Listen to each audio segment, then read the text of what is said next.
All right. Welcome, everybody, to another episode of Gents Talk. We got with us Nick Bateman. What's going on, brother? Thank you for having me. How you doing? I'm doing good, yeah. That's a dope jacket.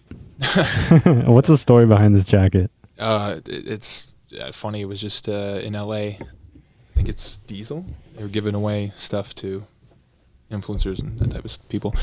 And it was on the rack, and there was only one of them. And my wife at the time picked it up, and she's like, "This is mine." I'm like, "Not a chance." And then I took it, and it's super light too, which is great. Free ad for Diesel there. Yeah. But, there you go. Yeah, no, it's a great jacket. Well, that's awesome. Well, listen, we're excited to have you on. Been following your story along, and some interesting tidbits. Firstly, you just moved back to Toronto not that long ago, about a year? About a year ago, yeah. Yeah. What was that process like? You were in LA before. Yeah, no, I was living in LA for almost 8 years, and I just, having 2 kids now, realized that I want them to grow up in Canada. I grew up in Canada. I was born in Burlington, Ontario, and proud Canadian. I was just in LA one day thinking, all my family's in Canada. All my friends are here. I've got friends in LA too as well. But, with things changing in the world as they are, I want my kids to have kind of like a more homey feel and not have to worry about any like danger in Los Angeles.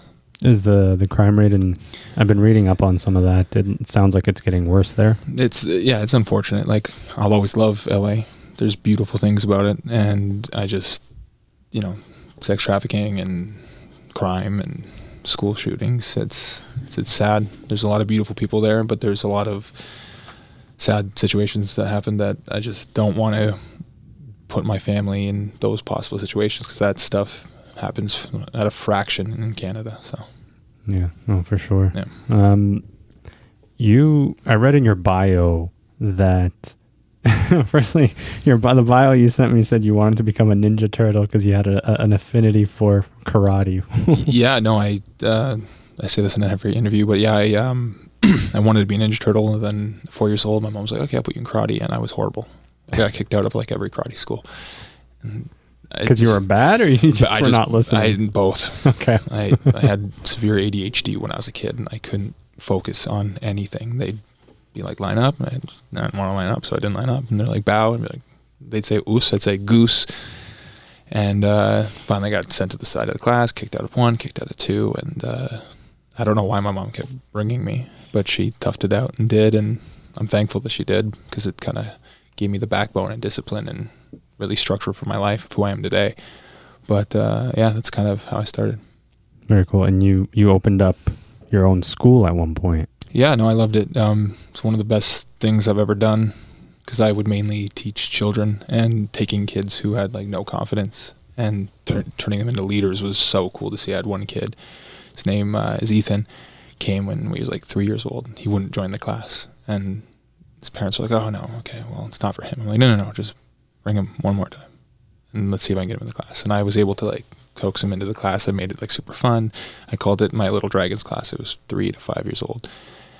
And in 2 years, that kid was my best student, and he was leading a class of like 20 other kids who were like ages up to 12. And he'd be like, "Line up," and all these kids would line up, and this little 5-year-old was leading 20 other kids. And I'm just like, oof, that's awesome. Just seeing the confidence change in him, that was like one of my favorite things I've ever done. He was one of many, but it was so fulfilling to be able to do that. So, no, that's awesome. What was you said that teaching them to become leaders, what was it there? What was what's the word I'm looking for here? Like, what was that moment where you can tell that this person has leadership qualities, and how do you bring that out of them, especially at such a young age? Yeah, I think personally every person has leadership qualities. They just need to believe in themselves. Because like even for me, I remember it was like 11. The first time my cross instructor was like, "Nick, get in front of the class. You're teaching the first 10 minutes." I was like, froze, and I'm like, no. And I'm embarrassing to say, but I'm pretty sure I might have cried a little. And I was like, "I don't want to teach it." And then after a couple times getting over the fear, I was used to teaching and leading. And I think people need to believe in themselves. So I would see these kids, and I would all give them an equal chance to like have their time to be a leader. And I would pick different kids every time, be like, "You're running the first 10 minutes. because it's super important to teach kids leadership skills, because in life you need to be able to lead, have that confidence to take a group. But yeah, it would differ from kid to kid. Very cool. Yeah. What is it about karate over, let's say, taekwondo or something that you would, like, if you had to choose, if you pick which one, you said you karate, right? So I gravitated towards karate, but it doesn't matter what art you take, as long as it's like a pure form of it. If you get taekwondo is from Korea, it's Korean. If you get a really good taekwondo practitioner, they're amazing. Their kicks are just insane. If you get a really good karate practitioner from Japan, they all have upsides and strengths and weaknesses to the art, but it's mainly your teacher. I would much rather have a taekwondo or a kung fu teacher that was really good than a bad karate instructor. So I would just say it's not really what art you're going to pick. It's just as long as the teacher is amazing, because that's really all that matters. So they play a huge role because they're shaping you for how long does it take, I guess, to achieve the highest level in your art form? In the karate that I took, I think the highest is like 10th Dan, which is like your 10th degree black belt. It takes a while, like 25, 30 years. Really? It depends, if you go through it properly. Because like for when I did it, you would never give a black belt to someone who was under 18. Okay. They couldn't technically go through the type of grading that like I went through when I was 18 when I got my full black belt, 15 when I got my junior black belt. But like for instance, the first 2 hours of my black belt grading was me sitting in kneeling position, staring at a candle, and if I moved, I failed. Wow. And like an hour in, I couldn't feel my legs, and I thought, like, am I gonna ever feel my legs again? Like I couldn't feel my legs at all, and I was just like, and obviously it's a mental test to see like if you can get through this mentally, you can get through anything, and it's actually helped me in my life. Like anytime something's hard, I'm like, oh, I got through that. This is easy. The only thing that's topped that was being the dad. I've always thought like, oh, my black belt grading, nothing will get worse than that. And being a dad's the best thing in the world, but like testing your patience, I'm like, that candle was nothing.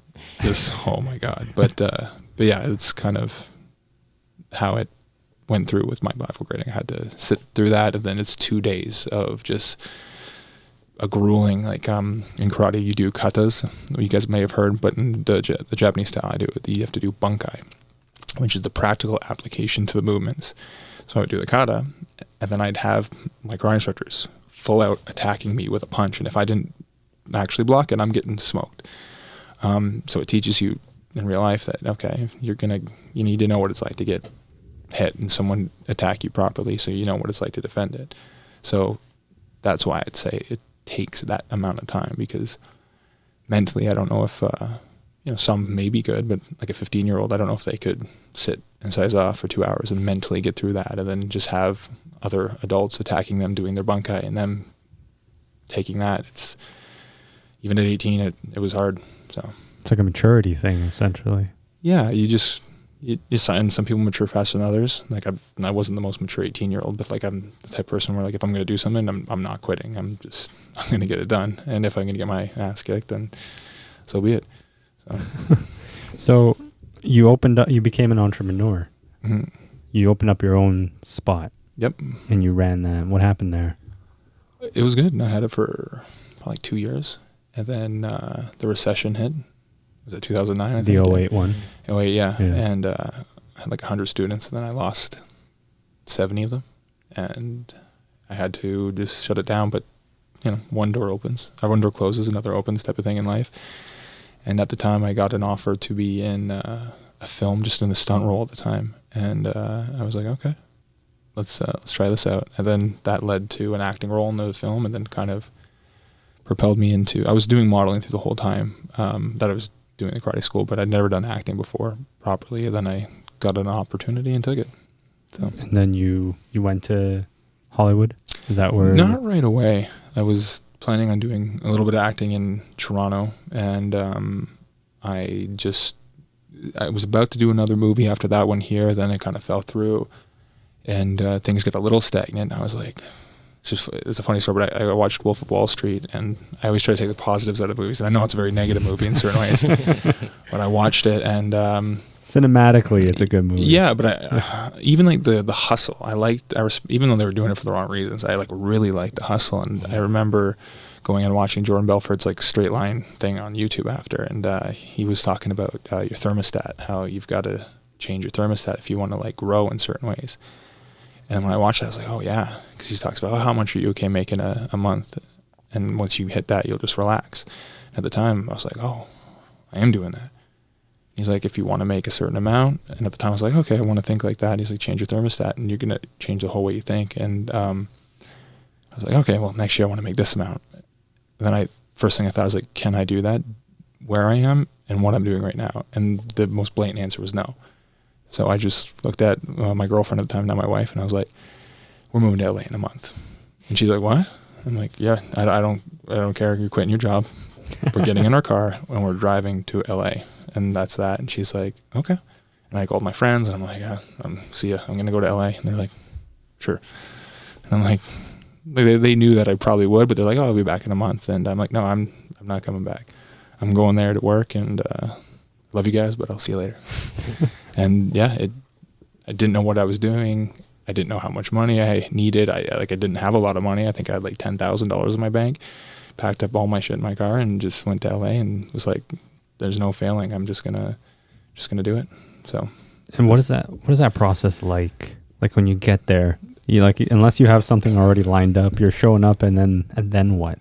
Because you hear these stories so often. It was nerve wracking, but I was like, I didn't have a doubt in my mind. Like I remember packing up my old Ford Fusion with my dogs, my girlfriend and my wife, and I ended up starting a management company down there called Rogue Management. And since social media at the time was really kind of taking off for me, and it was at like the infancy of Instagram when the For You page, or was it the popular page, was like the thing. And I remember going down there being like, okay, I was getting on the popular page. I was getting like 15,000 new followers a day.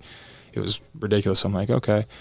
I sniped a booker from a top agency, and I'm like, I want you to quit your job at the agency and be my personal manager. And I just kind of like passed it by her. And then she called me the next day. She's like, I quit. I'm like, no, it was just an idea. Like, calm down. She's like, no, I already quit. I'm like, oh God.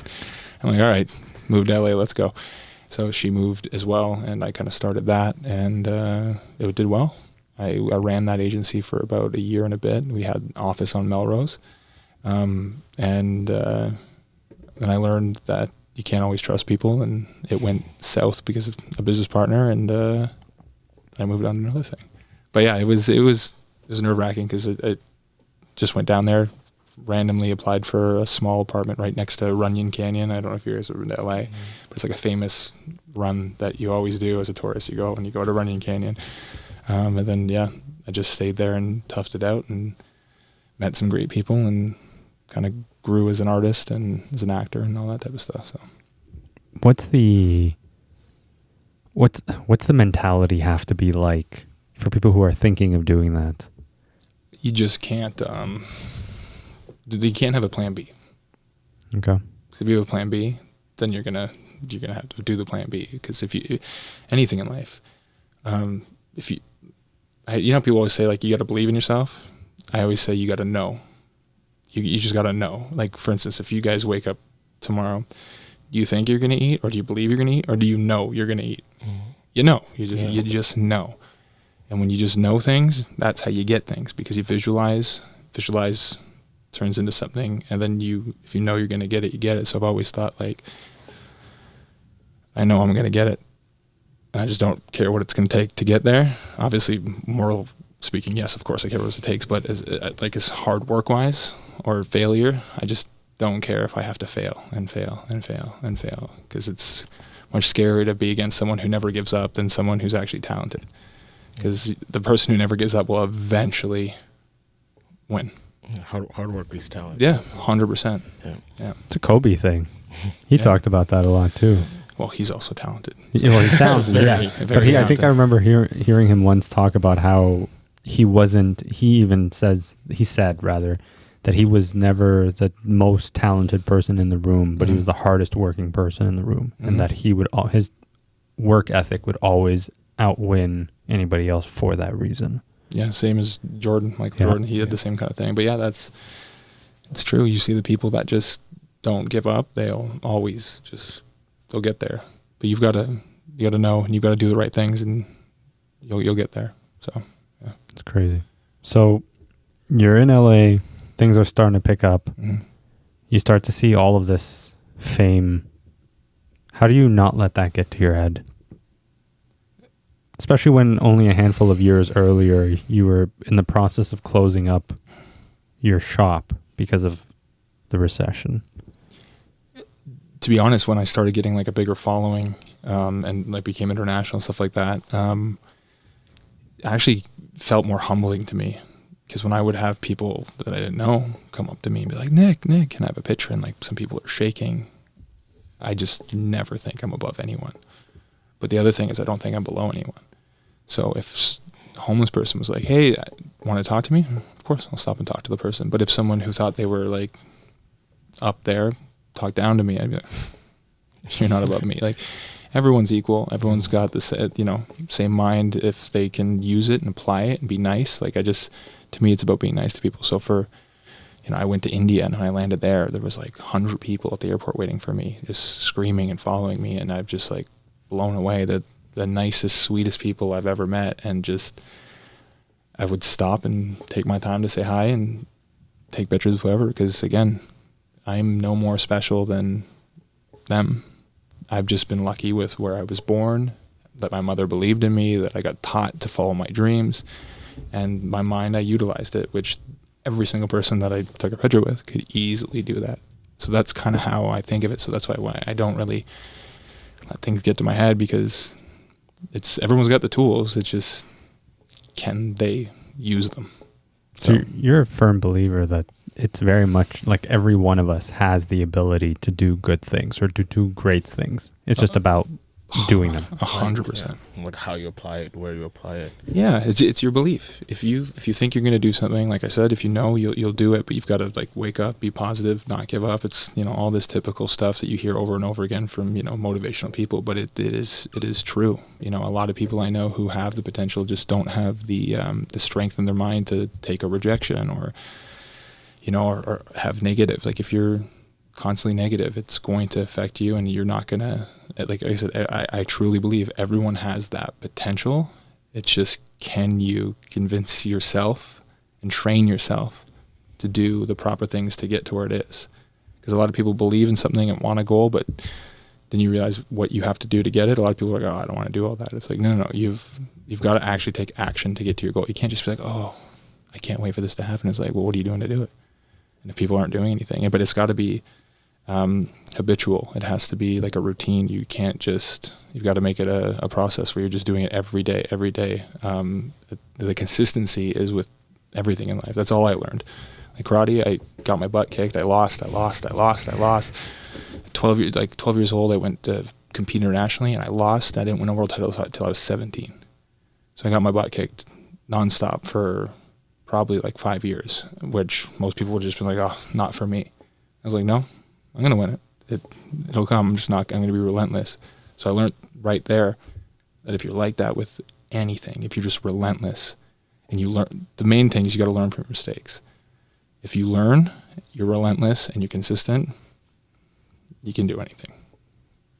In my opinion, you just got to be relentless and not take no for an answer. But it also has to be like something you're passionate about. Because if you don't like it, why are you even going for it anyway? Yeah. If you wake up and you're like, oh, this again, it's like, no. Like, sometimes it can be hard like that, and you got to push yourself through it. But at the end of the day, when you think about that end goal, if it like sparks you inside, yeah, some days you might be a little more chipper about it than others, but you just got to keep going. That's really cool. Yeah. I think it's like one of those. The consistency piece, I think, resonates. Like every guest that we've had on so far, talks about how no matter how hard it gets, no matter how, you wake up and you don't want to do it, you don't feel like doing it, you got to do it because you don't know what that next move will lead into. Mm-hmm. Like, just keep pushing at it. One day, I think it was Carl Wolf who had this analogy where he's like, you're this close to a wall and you keep breaking down this wall. And if you quit, you could have been like this close from achieving that goal that you wanted to. 100%. You never know when it's gonna happen. Like, it was funny. I was talking about this on the way here with one of my actor friends. His name's Norman. I was on the phone with him, and we were talking about just career stuff like that. And I was like, "Oh, did you ever hear about Dave Bautista? His story where he was like, wrestling was slowing down, and I was trying to get acting jobs for like 2 years, and it wasn't happening. So I was like about to sell my house and be like, oh, do I have to get a real job? And then he's like, the day before I was going to list my house to sell it, I got a call from my agent. They're like, you got Guardians of the Galaxy. You're like, they're booking you. And I was just like, when I heard that, and I was like, that is crazy. Like, he was at the brink and then just got this call where it's like, and now he's great. Like, that role was made for him. It was, yeah.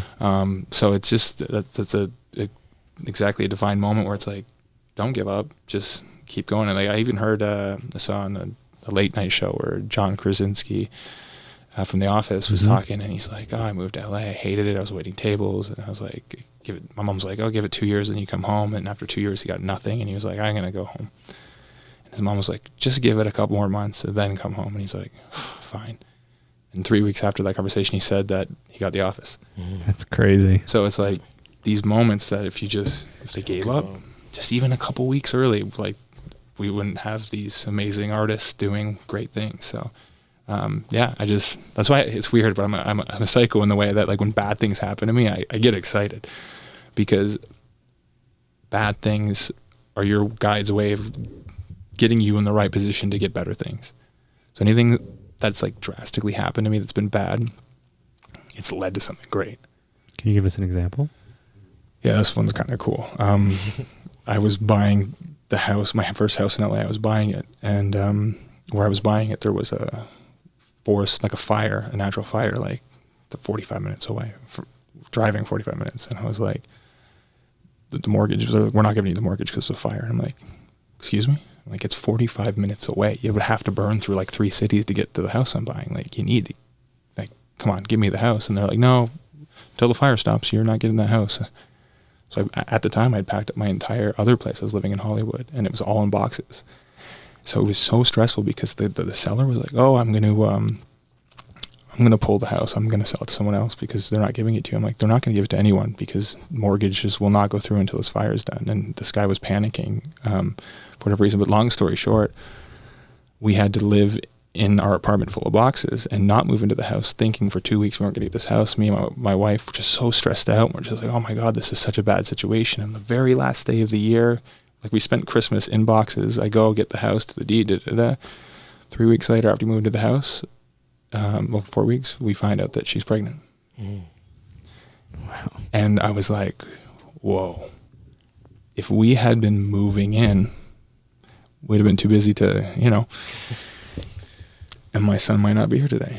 And I was like, it was such a stressful moment in my life. And I was just like, why is this happening to me? Like, why am I, like, losing this house? I already I've already sent the money for the house in, and now it's in limbo. It's in escrow. I'm just like, why is this happening to me? And I just couldn't understand. It felt so, like, on Christmas night, we're sitting there, we're like, oh, let's just order pizza because we're so frustrated. And the pizza came, and it was, they delivered us the wrong pizza. I hate pineapple on pizza. There's pineapple, all this stuff. And I was like, pineapple on pizza. I know. It's bad. So good, man. Yeah.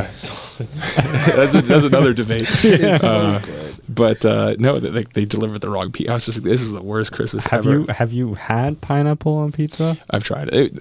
Why I don't like it is the first time I ever had pizza, my mom made the mistake of giving me pineapple pizza. And I was just like, because I look at it as a sweet thing, and I'm like, I get that. When's the last time you had pineapple on pizza, though?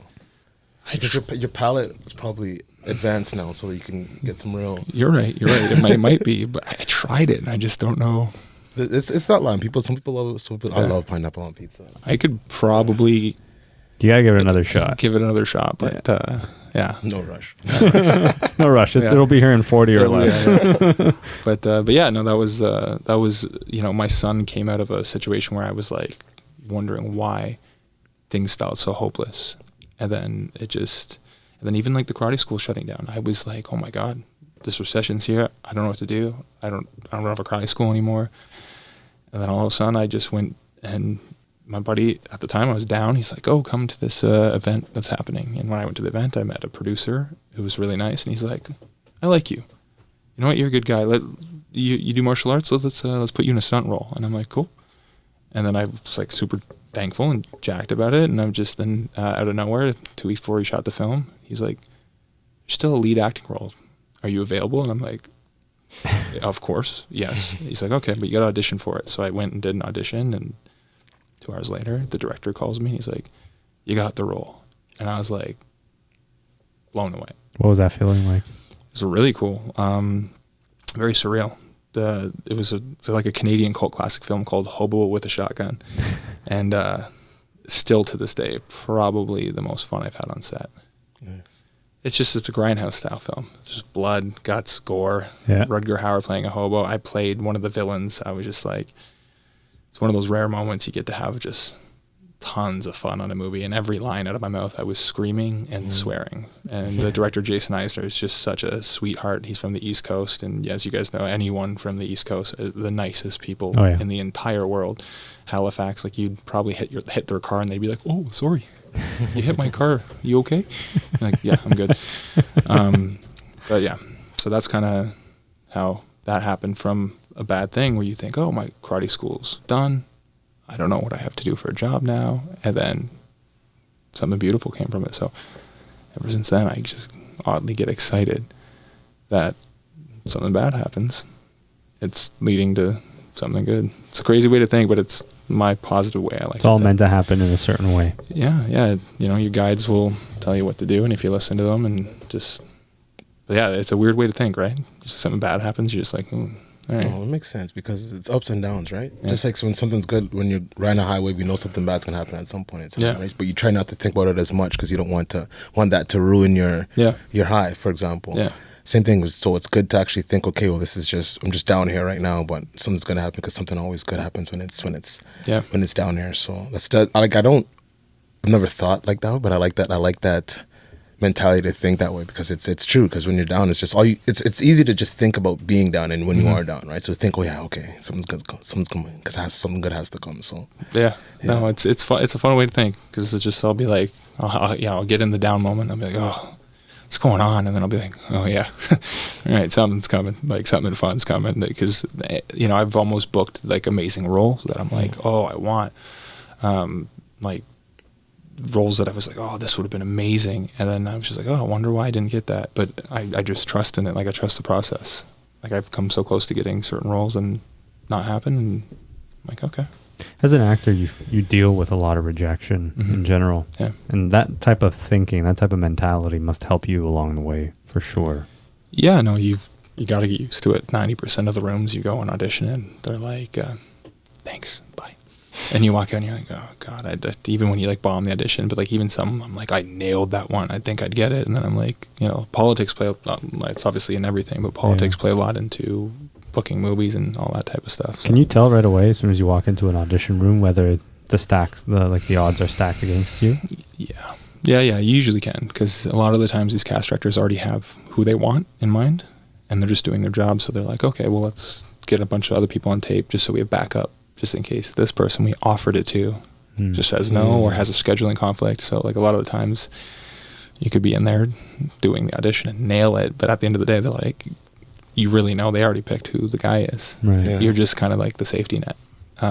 But you got to keep putting yourself out there and doing it or you never know what's going to happen. So what is it about acting in general that draws you to it? I liked it for a long time. And I still enjoy it, but I'm starting to enjoy more like the production side of things and the entrepreneurial side. Like I love telling stories, but it's not so much lately. I don't want to. I've held back from being in other people's projects. Like, of course, if the great one comes along, I will do it. But I've really wanted to like start producing my own stuff because, like in film these days, I feel like it doesn't have the same heart it used to. And I just think everything's unfortunately becoming about money these days. like you look at old films like Planes, Trains, and Automobiles. They just have two guys trying to get home for the holidays. They just don't make movies like that anymore. Everything's got to have some like convoluted plot or something crazy. And I just like, I miss the heart in film. It just feels like everything's like, oh, is it going to be a superhero movie? And again, I don't mind them, but I just miss like the very simple-minded style movies. And so like for me, I'm like, oh, I'd love to get to a point where I could produce films and give that old like nostalgic feel where it's like just a like one of my favorite childhood movies is The Sandlot. Just about a ball that goes over a fence and these kids are trying to get it back. Like movies aren't like that anymore. There's always got to be some type of political plot or twist to it. That just, you know, the movie's about friendship, and I love those types of stories. So for me, I'm just, even horror films, like they're not making horror films anymore that I love. Like I just, you know, Jordan Peele's doing a great job of directing stuff, but I don't like movies where I have to go Google why and what happened to understand the movie. I just want to like, I want to feel scared. Yeah. So, but no, like I still love acting, but I want to really pick the roles because I want to be passionate about it. I've always wanted to do the role of Gambit for a long time. That's a dope role. It's a very cool role. Is it coming up? Is this the part where you tell us that it's happening? I wish. But again, it could very well happen for me. It's like I don't ever count it out. Right now, I'm not sure if this is all real facts, but what I've heard is like since the MCU bought the rights to all the Sony stuff, like X-Men, they have to finish a contract or something where they can only, if they decide to make an X-Men film in the next 4 years, they have to use the original actors that they used. Really? Interesting. Again, I don't know if this is true or false, but I heard that probably on TikTok or something. In my mind, I was like, 5 years. It gives me a little time to practice an accent. And I actually released 2 short films for it, one like 2 years ago and one like 4 years ago. And they did very well with great feedback. I think the one on Facebook has like 20 million views, and then the one on YouTube has like almost 7 million. Oh, very cool. With nothing but great support from the comments, people being like, this should be a series, and that was kind of like my goal, because I saw that they were doing, obviously, on the Disney Plus, they were doing like The Mandalorian, and they were doing show spin-offs of all these types of things, and I was like, oh, maybe, like they were talking about Channing Tatum doing the movie, I was like, oh, if he does the movie, maybe I could do the show. Yeah. Like if they did a Gambit short form content show, I was like, oh, that'd be great. And like as a total fan of Gambit, I plan on doing like Cajun dialect accent coaching, so I can, because that's the only thing when I watch my short film, I'm like, got the bow staff down. Acting, could be better, but the accent, I'm like, I'm just like, no. Got to work on that. Well, I was planning on getting a dialect coach before we shot this second film, and they called me and they're like, oh, we have the funds to shoot it, but we have to shoot it in 2 weeks. Oh, and I was like, oh no. So I went and worked with like a coach for like a couple weeks, but it's hard. A Cajun accent is so hard to get, because it's a Cajun Creole but a little bit of French. And when I really went and watched like Creole Cajun speak, you can't understand a word they're saying. So it's hard. So I went and watched like the old comic book, like cartoon versions of Gambit, and he's cringy. Like he talks in the third person, and he's like, you know, hey, Rogue Gambit wants you to come over. Like it's cringy. So I was like, all right, I'll go with that, because I feel like Gambit's cringy. And then I had fun with it. But that's kind of, those types of roles really interest me, because that way, you know, I'll work on this accent, and then if the time comes where it's being cast, I just got to be ready. I got to be ready. Be there, be ready. Yeah, and because it's like the look, Gambit has very sharp features. I'd obviously grow my hair out or put a wig on, whatever. But like his bow staff's his weapon, which I have 4 world titles in. Like it was, and he's a tall, lean, slender guy. I was just like, it's like they drew me. I just need to be prepared when the time's right to bounce. So. And how do you, I guess I've always been curious about this. How do you even know that the opportunity for the role is available? How does that process work? Is it your agent that's just constantly keeping you in the know? Or you won't. You just gotta. They might not ever make a Gambit film. You never know. But if they were to make one, hypothetically, like it would become public knowledge These comic book fans are insane. Right. Something slips through the cracks. Someone like farts the word Gambit. They're like, what? Oh, there's a Gambit movie happening. Hey, and then all these little fans get online and they'll leak it. Like when they heard that Channing Tatum might get it, it was everywhere. And I think he's a good actor. I just don't think that he looks the part. But I remember watching the Hateful Eight with the Quentin Tarantino movie. Mm-hmm. And as soon as he came on screen and started talking, I was like, that's Gambit's voice. And I could tell he was working for Gambit, and that was his voice that he was going to use as Gambit. And I was like, it's spot on Cajun, and he killed it. Like, I didn't like that specific movie of Quentin's, but I could tell that Channing was working on his accent. I was like, all right, that was good. But like for me, I don't picture the way he looks as Gambit. Like, Keanu's a little old, but I think Keanu Reeves would be a really... Keanu would have been a dope Gambit. Yeah. So...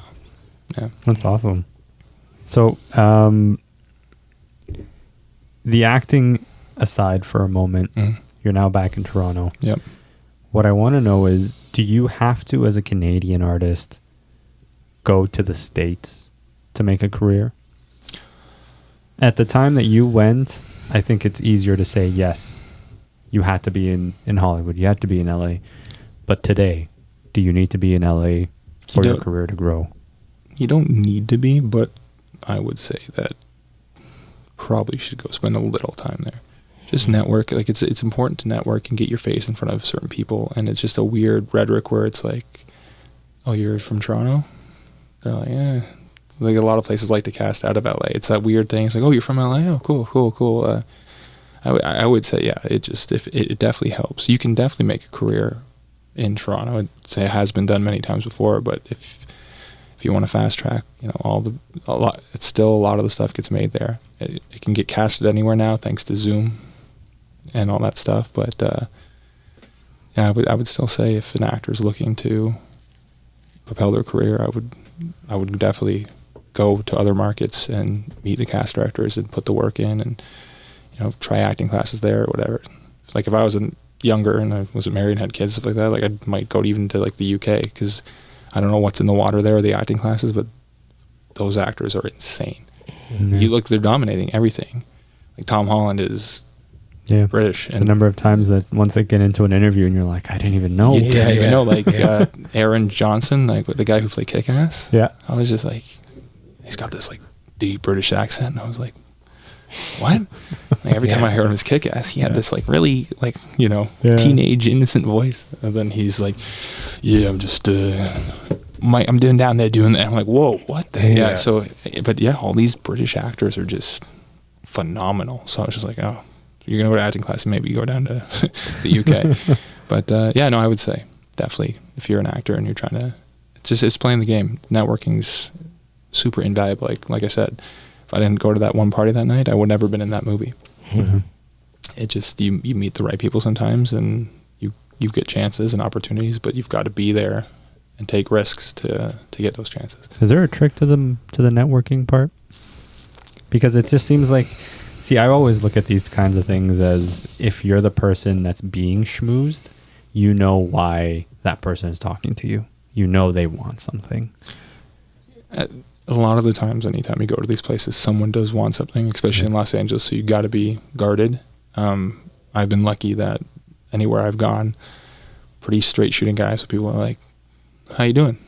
Who are you? I'm like, oh, Nick. What do you do? Oh, he's a martial artist, and I'm doing acting now. And anyone that's ever like looked at me, I feel like they've been like, yeah, not the one. I'm not going to mess. Like, I've just been lucky, and no one's really messed with me or given me a hard time. So I think maybe it'd be the Canadian thing. So a lot of times Canadians are just like straight shooters. They'll speak their mind, and it's bit me in the butt a couple of times where I'm just like, I really don't care if I feel a certain way. I'm just going to tell people. And I just brutal honesty, but like, I love brutal honesty. I like people being brutally honest with me, because it's like, my friends, I'm like, if you do something that bugs me, I'm not going to be like, yeah, fake and like smile at you. I'm going to be like, the hell was that? Yeah. Like, what do you do? Like, and I'll call them out on it. Like, so yeah, no, it's, when you're networking, it took me a while to learn, even in LA, because in Canada, everyone's a little more genuine and not as much reason to like smooze you up. But you go to LA in the first 3 years, there's a bunch of people that I was like, that's a nice person. And then after a year or so, I'm like,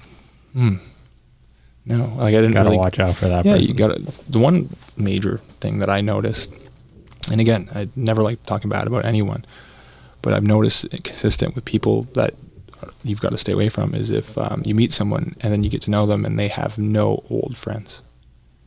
Okay. None. If you know, go to the birthday party and you're just showing support and there's not one friend there and you're like, you feel bad, but every time that I've ever gotten to be a friend with someone in LA, then again, I'm a nice guy and no better than anyone, so I just show respect, and every time I'm like, that someone turned out to be not the best person, it was that case. I never met anyone else who was like fond of them or had good friendships, but the people that I met that always surrounded by great people, and just have like, you can just kind of tell that. So that was my major red flag that I learned, that I'm like, if you meet someone and they're always alone and they have no good friends, but they're just a smooth talker, it's like, just be cautious. So, interesting. Yeah. So you're a father. Mm-hmm. You moved back to Toronto because you wanted to raise your kids here. Yeah. What's that process like? Going from, you're in LA, you're building an acting career, and then you talked about a little earlier the mental patience and the mental strength of dealing with adversity, and then that doesn't compare at all to having children. As a father, what are some of the things that you've now learned? You just realize real quick when you become a parent that you don't matter anymore. Like you do, but you're second. So like your kid, they're babies, they're infants, they don't know what's going on. And like you have to be there to take care of them. So like for me, I just learned real quick. It was like all that hard work that I was doing that I wanted to. If I had, say, an audition or something and, you know, I needed to be there for my kid, I was just like, nah. I had offers for jobs where I'd had to leave my kid or like go away and shoot for 6 months. And I was like, no, I'm not doing it.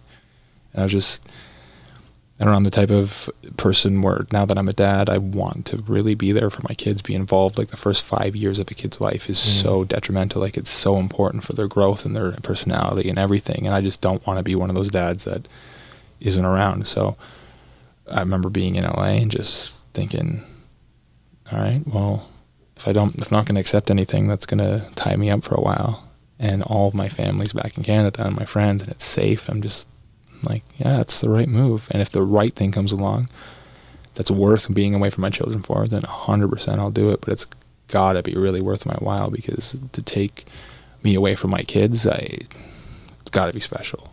And to me, like those few first years are so precious. Like they're hard. Like I don't sleep past 7 a.m.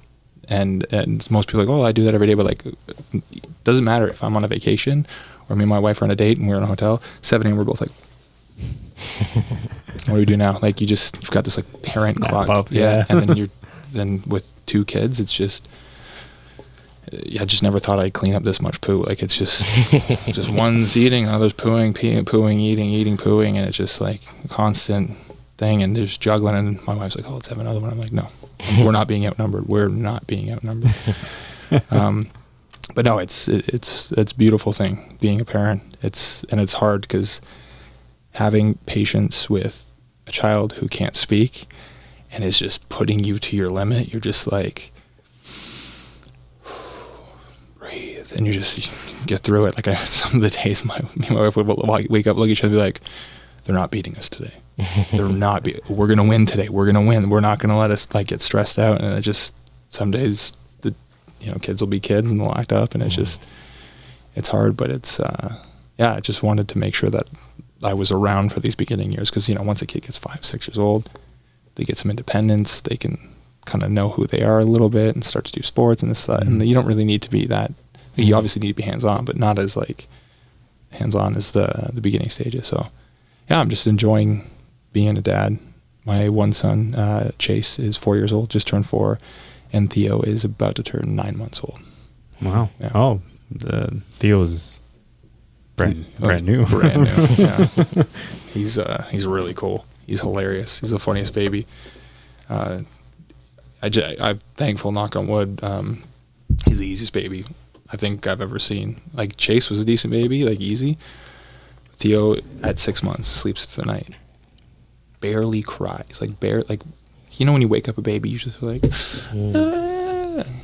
I'll walk into Theo's room, still to this day, and he'll in a dead sleep, and he'll pop his head up like one of your bros who was like hungover and look at me and be like, hey, what's up? And I'm just like, what? Like, this is crazy. He's like a little kid. He just looks at you like he knows what's going on. Like, you'll look at him and he'll be like give you faces like, dude, you're a baby. How are you like giving me like eyebrows and like, these like looks? Like, I'll be in a bad mood and I'll catch him staring at me, looking at me like, you're going to be fine. Relax. So it's he's calming you down. Yeah, he's calming me down. And it's just a night and day from Chase. Chase is like a really young spirited soul. Like, I feel like Theo's an old soul and Chase is a young soul, but like Chase is so like happy about life, where Theo's just like locked in.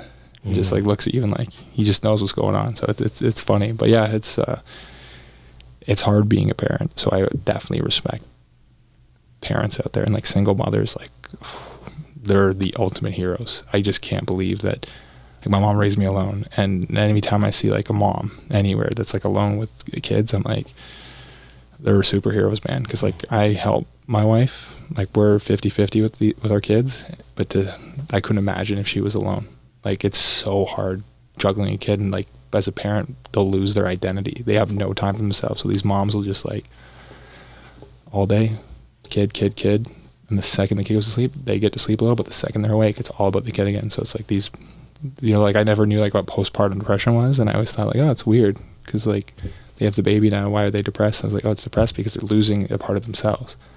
They're losing their identity. Like, they have no time for themselves at all. They're literally just, every waking moment's about the baby.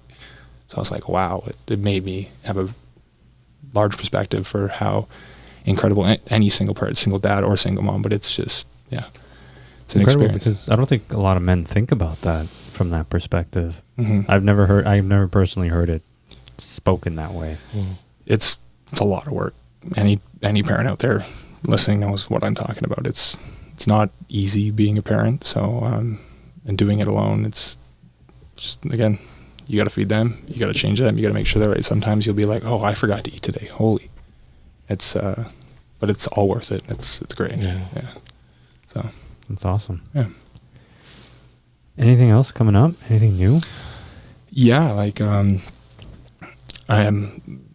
I came back here, I was kind of like, oh, what do I want to transition to? I had a couple ideas, but I'm actually been working on a brand for the last couple of years in my head. But when I came back here about a year ago, I started working on it like fully.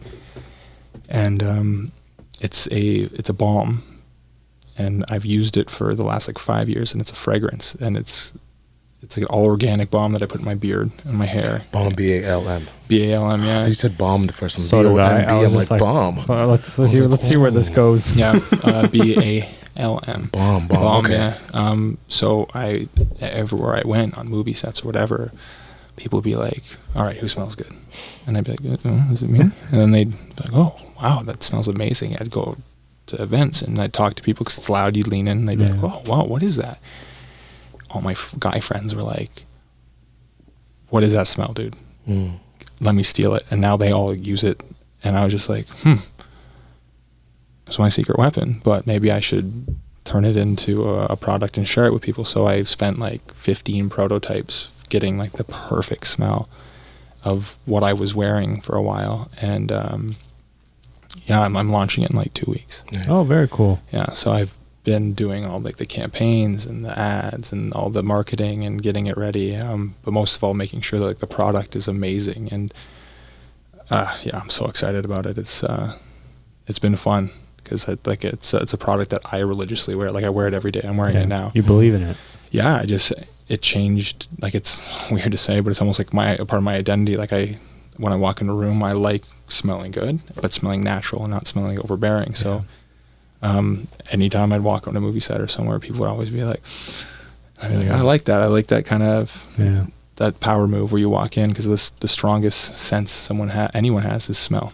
Mm-hmm. Stronger than sight, hearing, everything. Smell is your strongest sense. So you walk into a room and you smell good, and it's right off the bat a great starter for perception and power and all that stuff. Very cool. Yeah. You gotta let us know when that's out. Probably in like 6 days. 6 days. Yeah, like I'm finalizing the website. I was planning on launching it a couple days ago, but I had a hiccup with Shopify. I'm not a coder, and I was like, I'm trying to do everything myself, and Come on, Shopify. You're supposed to make this easy.